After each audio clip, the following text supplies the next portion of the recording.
Sekarang silakan Pak Abi baik memberikan komen. Baik, terima kasih Bapak Ibu semua.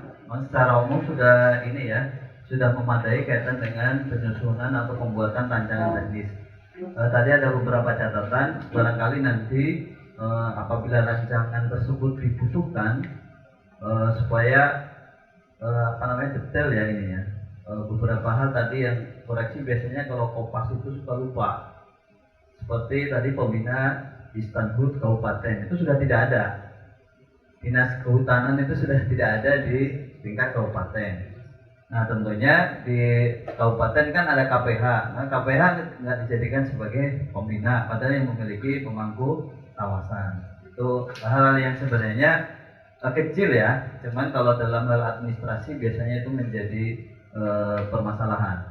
Kemudian kaitan dengan tadi optimalisasi lahan, memang pentingnya untuk justifikasi.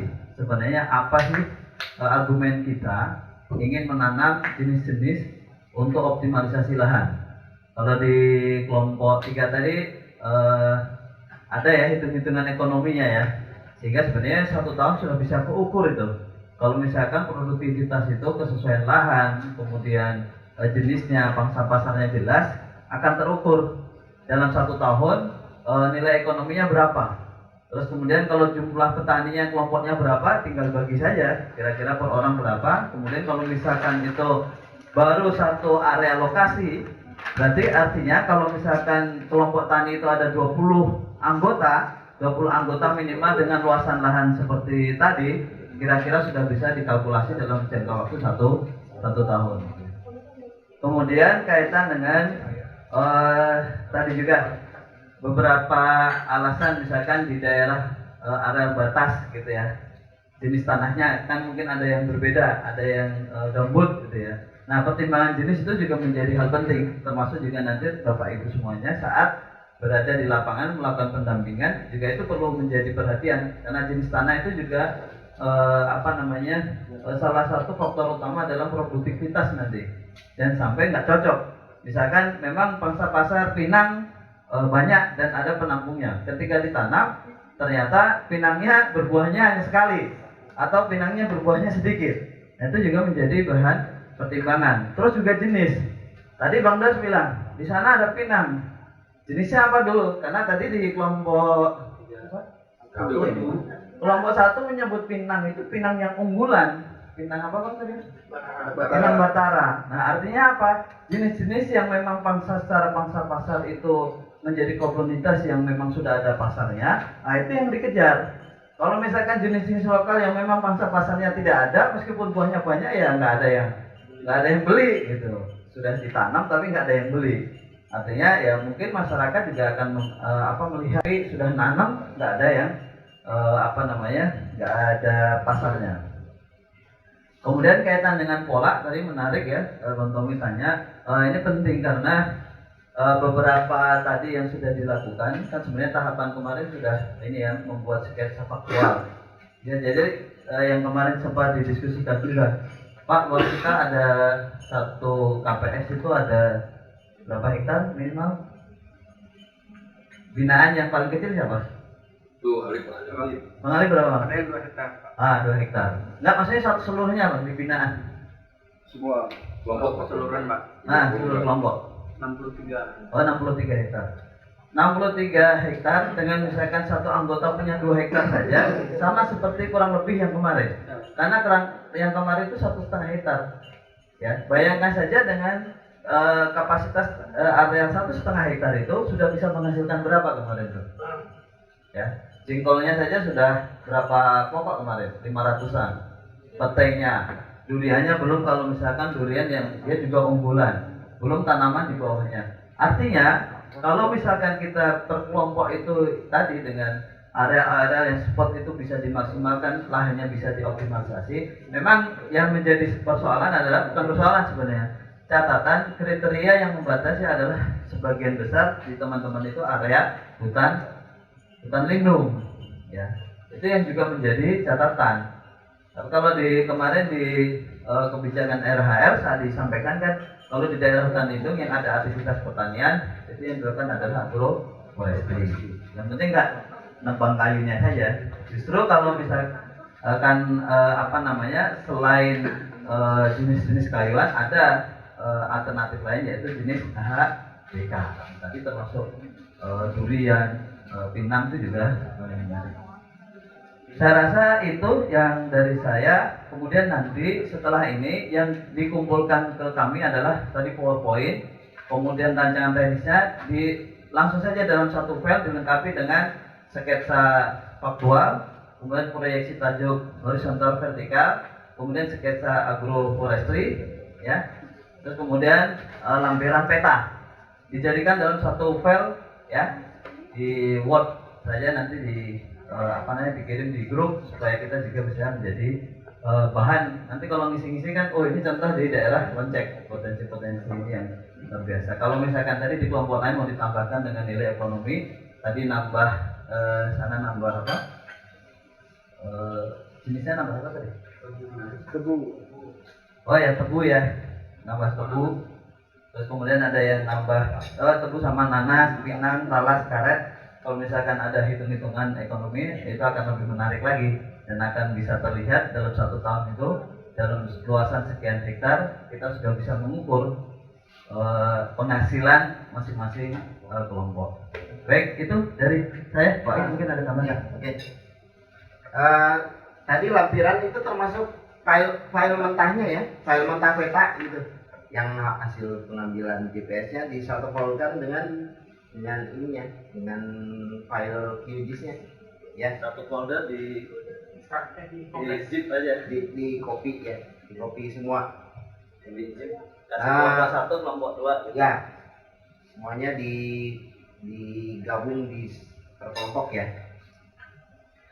Komentar saya, terima kasih ya Bapak Ibu sudah mengikuti semua agenda praktek yang berjalan dengan baik dan lancar dan semuanya berpartisipasi aktif ya. Saya mungkin ingin ini aja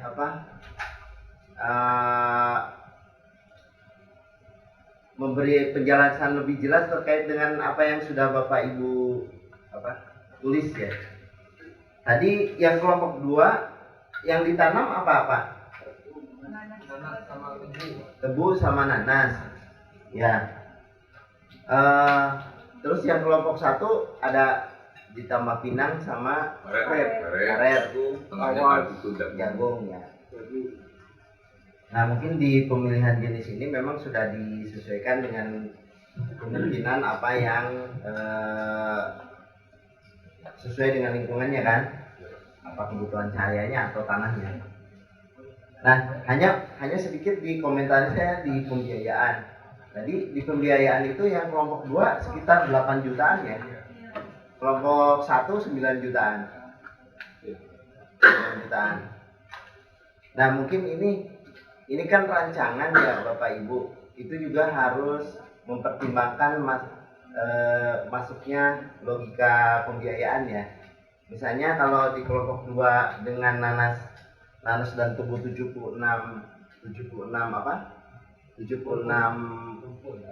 rumpun ya, rumpun ya, 76 plus 76. Terus kalau yang kelompok 1 itu lebih variatif ya, dan ini.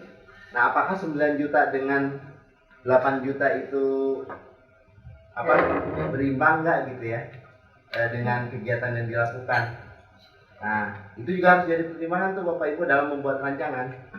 Karena kalau yang pemberi dana itu ya biasanya sebenarnya apa yang dilakukan dengan biaya yang relatif lebih dekat gitu. Nah, itu mungkin jadi poinnya ya saya. Kemudian yang kedua terkait dengan ini. Tadi yang kelompok 1 nggak ditampilkan pemeliharaan T1 ya. Belum ya. Termasuk kelompok 3. Nah, tadi kelompok 2 udah menampilkan tapi belum selesai. Tadi kan sebenarnya kalau di pemeliharaan itu berapa persen Pak Abid? 10%. Tahun pertama 20% ya. Tahun untuk sulaman. Nah ini untuk pohon kan. Ini tapi mungkin sebagian juga bisa berlaku untuk yang lainnya ya. Jadi tahun pertama itu 20% Pak penyulaman, tahun ketiga itu 10% kalau nggak salah. Jadi nanti di biaya penanaman itu nggak sama juga dengan yang pertama. Tadi itu saya mau komentar itu, kata Bapak kan relatif sama ya. Baru kepikir kan di penanaman itu memang yang disulamnya kemungkinan tidak sama dengan yang di awal pas saat penanaman. Tentu biayanya juga HOK-nya lebih rendah dibanding yang tahun pertama ya. Termasuk yang tahun ketiga. Kalau ada berarti kan kalau 10%, kalau 20% dari 76 ya sekitar 20 kan. 80, 20%-nya berapa? 16 ya? 16 Ya 15 kurang lebih. Ya, jadi biayanya untuk menanam 15 itu kurang lebih diperhitungkan itu karena anggapan di pemeliharaannya baik ya. Jadi 20% itu hanya karena faktor yang di luar kendali kita gitu. Termasuk yang tahun ketiga 10%.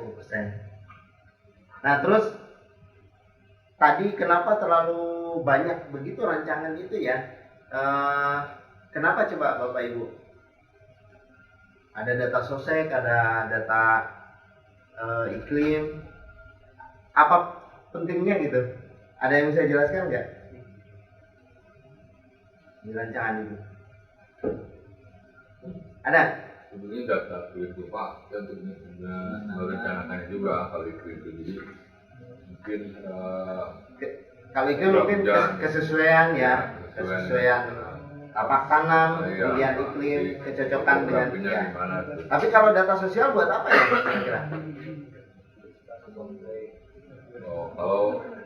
Kalau sosial kan di situ nanti dilihat apakah ini tanam sini konflik atau tidak, terus menentukan kesepakatan dengan masyarakat di waktu kelompok pengerjaannya gitu.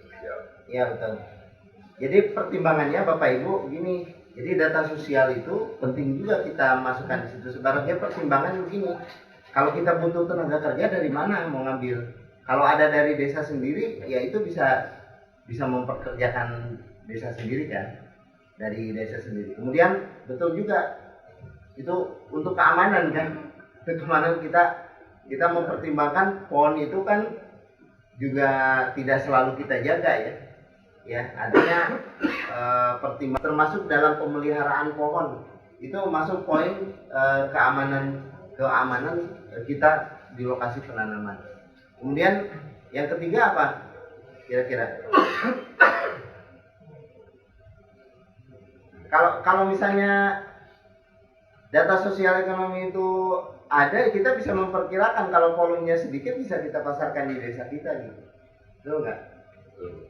Ya, yaitu Bapak Ibu pertimbangan. Jadi bukan sekedar data itu ditampilkan, tapi ada masukan-masukan yang bisa kita gali di situ terkait dengan kegiatan kita. Ya, mungkin itu ulasan saya. Kira-kira dari apa yang disampaikan dari awal sampai akhir, ada yang masih ingin ditanyakan atau masih mengganjal gitu? Ini Pak, sebetulnya kami tadi penghitungan bibit itu sudah dialokasikan 10% atau 20% dari ya. Kebutuhan dari karet, sebetulnya kalau dari 0,13 itu sekitar 70-an. Dinaikkan jadi naikkan jadi 80. Terus bintang juga puluhan kita itu naikkan jadi tadi itu berapa 92 gitu. Terus sudah naikkan 10%. Hanya kita tidak menyampaikan dari 10%, tapi sudah antisipasi untuk kenaikan sudah digantinya untuk nyulam kalau mati. Oke, ya, siap. Nanti ditulis aja yang belum ditulis ya. Ya. Sudah cukup mungkin Pak Abid, silakan arahan-arahan selanjutnya. Baik, terima kasih. Sekali lagi kami ucapkan atas perhatian mulai dari hari pertama hingga hari ini. Sudah berapa hari ini kita? 5 hari ya. Mau ditambah nggak? Kalau dari tambah saja nanti besok sudah mau ada lagi ya. Dari Senin katanya sudah mau dipanggil lagi untuk mengumpulkan beberapa rekan-rekan. Nah baik Bapak Ibu sekalian, memang ada beberapa hal yang tadi sudah kita komentari dan kita sampaikan, termasuk hal yang sifatnya sosial itu juga penting. Kemarin di Lonceng Raya itu model penanamannya juga istilahnya alean. Bukan acak-acakan. Ale-alean itu Gotong royong. gotong royong. Jadi ada 20 anggota itu masing-masing punya lahan. Jadi kalau mengerjakan lahan yang di Pak Sina, nanti yang sisanya 20 orang itu bareng-bareng tadi istilahnya alean. Nah, kondisi sosial seperti itu juga penting karena memang kita ini kan bukan sewa orang untuk mengerjakan, tapi kita ini kan membina petani. Nah, budaya-budaya seperti itu saya rasa ada di masing-masing wilayah, hanya mungkin istilahnya beda saja. Dan itu juga bisa diduplikasi di daerah kita gitu, di daerah binaan dampingan Bapak Ibu semuanya. Kalau di sana ada istilah tadi alean. Jadi pas di tempat Pak Sina mau garap tanah, semua ikut terlibat di sana. Jadi artinya ya guyupnya dapat, kemudian insentifnya kalau ada itu juga dapat, kemudian aktivitas bergantian antar kelompok itu juga dapat, sehingga kultur tadi gitu ya juga mendukung dari program-program kegiatan yang akan dilakukan bisa jadi di tempat Bapak Ibu semua juga bisa diselenggarakan gitu atau dilakukan. Kemarin di penjelasan tidak muncul alean itu, Ya. tapi alean itu munculnya di podcast kita. Nanti saksikan minggu depan ya. Di podcast kita podcast kemarin, jadi kita diskusi dengan Bang Sina. Ya memang ada beberapa hal yang belum tersampaikan saat diskusi Ya. gitu ya. Tapi ada penjelasan itu lumayan juga sih. Lumayan Ya. kita korek hampir 1 jam ya, dua Setengah jam. orang, Ya, setengah jam. Jadi yang satu kaitan dengan agroforestinya, yang satu kaitan dengan kultur budaya, terus kaitan dengan karakter masyarakat sekitar gitu ya. Itu. Baik, saya rasa demikian hari ini yang tadi mohon dilengkapi, diselesaikan. Nanti kita kumpul lagi di sini jam 1 karena kita akan lakukan penutupan untuk pelatihan hari ini. Jadi kalau malam tidak ada agenda berarti bisa keliling-keliling. Tapi nggak tahu kan ya. Baik, kalau tidak ada lagi pertanyaan cukup. Baik, kami berdua mohon maaf apabila ada hal yang kurang berkenan. Kalau misalkan ada hal-hal yang ingin didiskusikan bisa melalui forum grup. Saya sudah punya 2 grup ini dengan kelompok ini nih. Nggak tahu nanti berapa grup lagi akan ada kegiatan-kegiatan. Mudah-mudahan itu bisa menjadi sarana silaturahmi kita dan bisa saling berdiskusi. Kurang lebihnya mohon maaf. Assalamualaikum warahmatullahi wabarakatuh. Waalaikumsalam.